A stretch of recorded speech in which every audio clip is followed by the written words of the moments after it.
da carta que o apóstolo Paulo escreve aos Gálatas, do versículo 22 ao versículo 24, nós não vamos ler, né? Não vamos ler.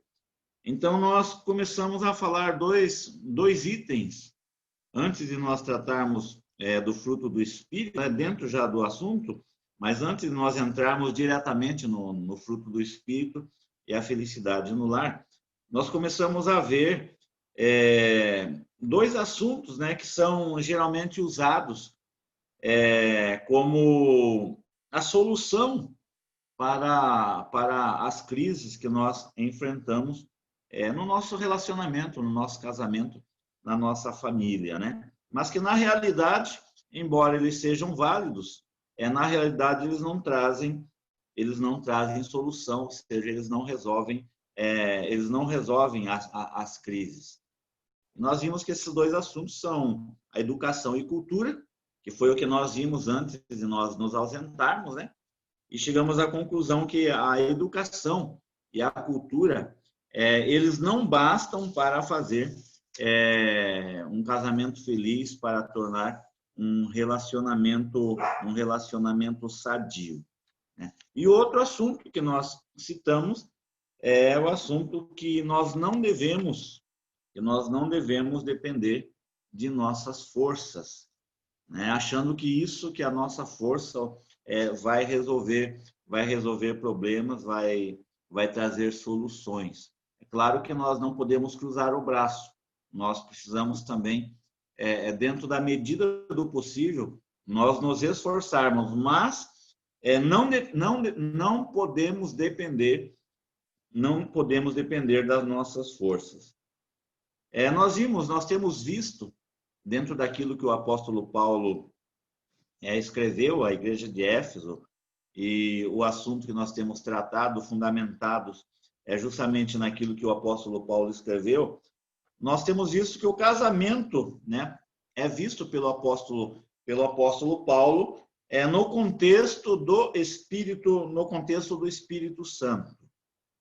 Isso nós estamos falando, o casamento, claro que cristão, é um casamento entre pessoas cristãs. E dentro desses comentários, dentro desse assunto, da maneira como o apóstolo Paulo escreve, por inferência, então, nós concluímos que não podemos cumprir, né, todos os termos do relacionamento familiar pelas nossas próprias forças, já que a vida cristã é fundamentada e é vivida na dependência da vida do Espírito. Então, somente com as nossas próprias forças, dificilmente nós conseguiremos. E nós sabemos que todo casamento, todo relacionamento implica em privilégios, mas também implica em responsabilidade, né? Além daqueles preceitos, no momento que nós assumimos um compromisso, né? Além daqueles preceitos que são apresentados pelas leis do país, como cristãos, nós também conhecemos os privilégios e também as responsabilidades que são determinados pelas Escrituras. E diante disso, então, nos surgem algumas perguntas. Qual homem que, por melhor que ele seja, né, por melhor pessoa que ele seja, pode por si mesmo amar a sua esposa como Cristo amou a igreja? Qual o marido que pode fazer isso na sua própria força humana, né, e carnal? Dificilmente nós conhecemos um homem que consiga ou um marido que consiga.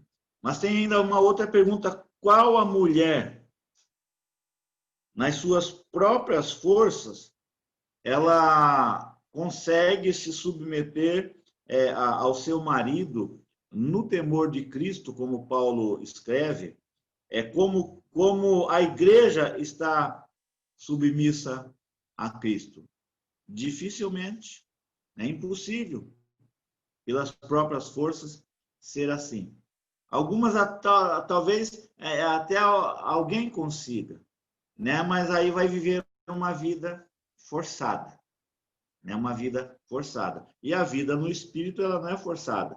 A vida no espírito, ela é livre, né? O espírito nos traz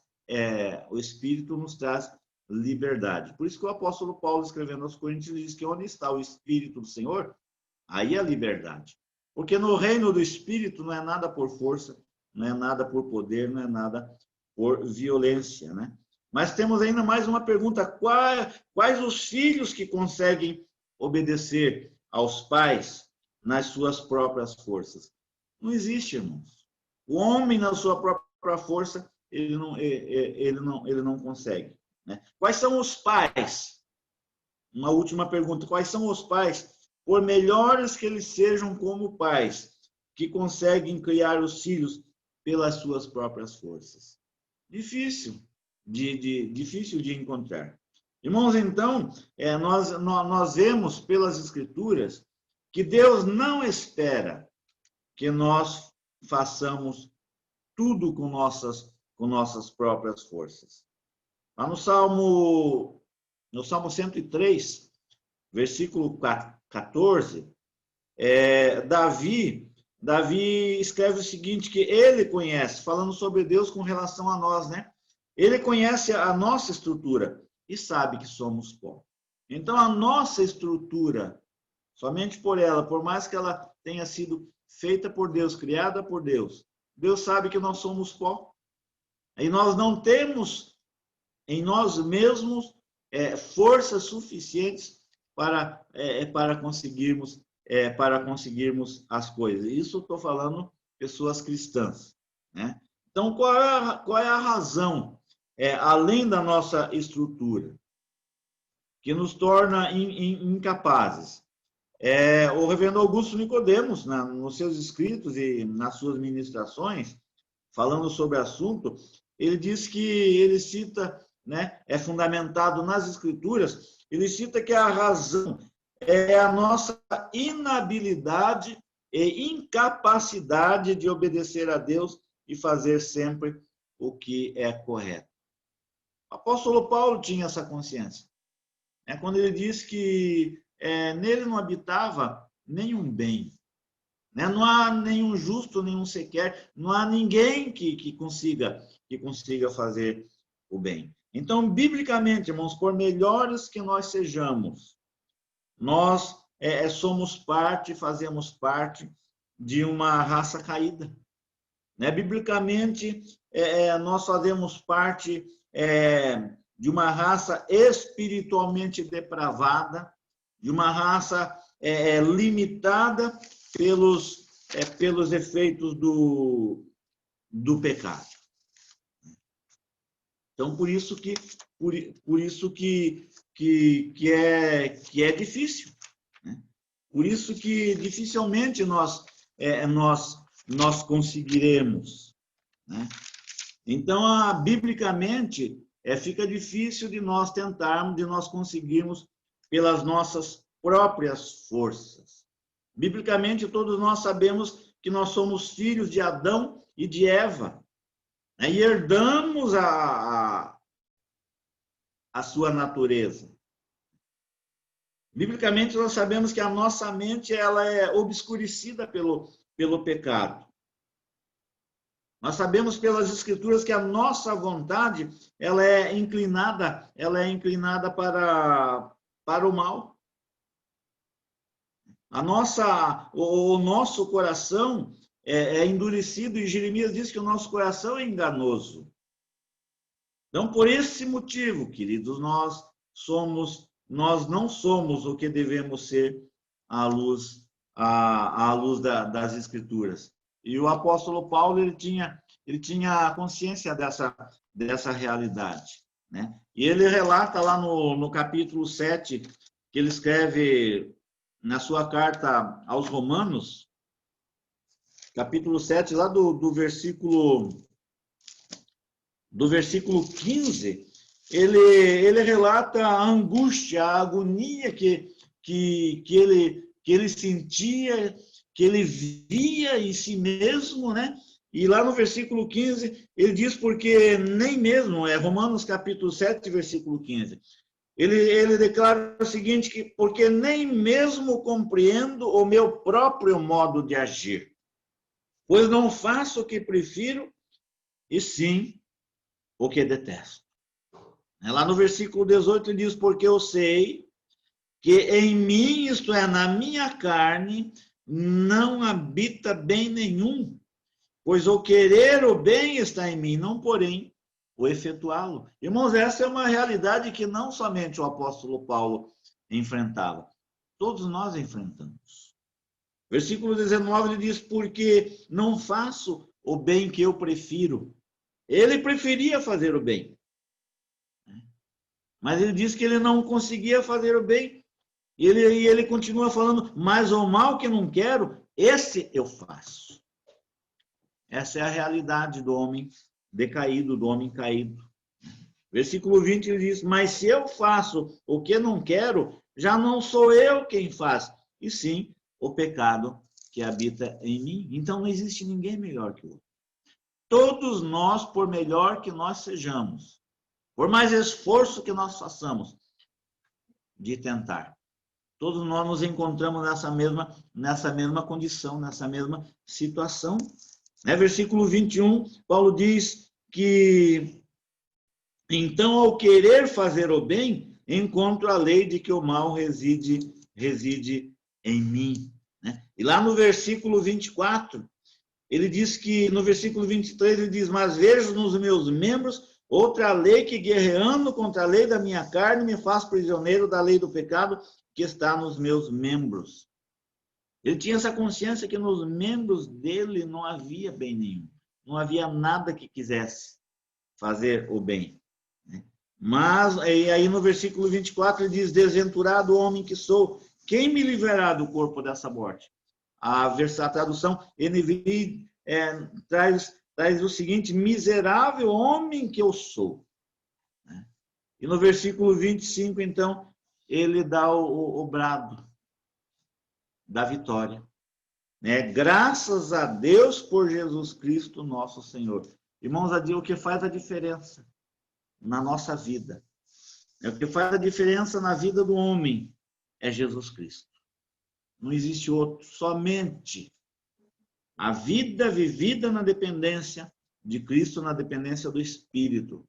Isso nós estamos falando com relação à vida em família, ao relacionamento, ao casamento, à criação de filhos, ao papel de marido, ao papel de esposa. Irmão, se não for Cristo, por melhores que nós sejamos, dificilmente nós conseguiremos. Também não podemos perder de vista que o apóstolo Paulo, nos seus escritos, ele determina que certas atitudes sejam tomadas pelo marido e pela mulher, pelos pais e pelos filhos. Cada um é cada um e cada um tem suas responsabilidades. Ele não está isentando ninguém dessas responsabilidades. Nós reconhecemos que não podemos obedecer com base nas nossas próprias forças. Mas isso não anula a nossa responsabilidade de agir.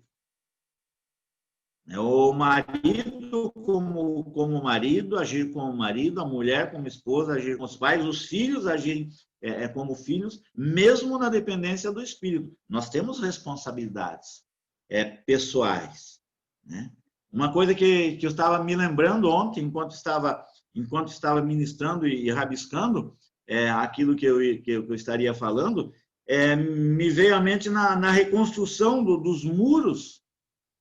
Neemias orou pedindo proteção de Deus.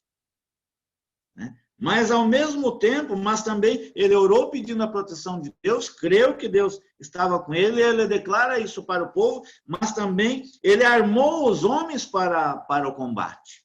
Até por curiosidade, vamos, capítulo 4 do livro de Neemias. versículo 17, nos diz o seguinte, né, que, de versículo 16, daquele dia em diante, metade dos meus moços, Neemias capítulo 4, versículo 16, 17 e também o 23. Daquele dia em diante, metade dos meus moços trabalhavam na obra e a outra metade empunhava lanças, escudos, arcos e couraças. E os chefes estavam por trás de toda a casa de Judá. Versículo 17. Os carregadores que por si mesmos tomavam as cargas, cada um com uma das mãos fazia a obra, com a outra segurava a arma. Lá no versículo 23 diz, nem eu, nem meus irmãos, nem meus moços, nem os homens da guarda que me seguiam, largávamos as nossas vestes. Cada um se deitava com as armas à sua direita. Aí lá no versículo 9 diz, porém nós oramos ao nosso Deus, e como proteção pusemos guarda contra eles de dia e de noite. Eles oraram, né? Eles declararam a dependência de Deus, mas eles também fizeram a parte deles. Eu estava lendo algo na história da Idade Média, os cavaleiros cristãos, eu estava até hoje conversando com a turma aqui em casa a respeito disso, na Idade Média, os cavaleiros cristãos que saíam para o combate, a história diz que eles costumavam tomar a ceia com um pé no estribo da sua montaria. Né? Interessante.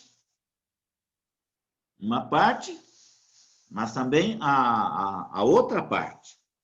Então, o reverendo Augusto Nicodemos, ele cita que devemos agir em obediência à palavra de Deus, mas fazê-lo na mais completa dependência da graça de Deus em nossas vidas. Eu quero concluir, né, esse segundo item aqui, e no próximo encontro nós já vamos entrar no fruto do Espírito Santo. Eu quero concluir falando o seguinte, irmãos, que sem a graça de Deus em nossos corações, nós violentamos, nós ferimos, nós matamos os nossos queridos por meio de palavras, muitas vezes, por meio de olhares, por meio de gestos, por meio de atitudes, coisas das quais muitas vezes iremos nos arrepender tarde demais.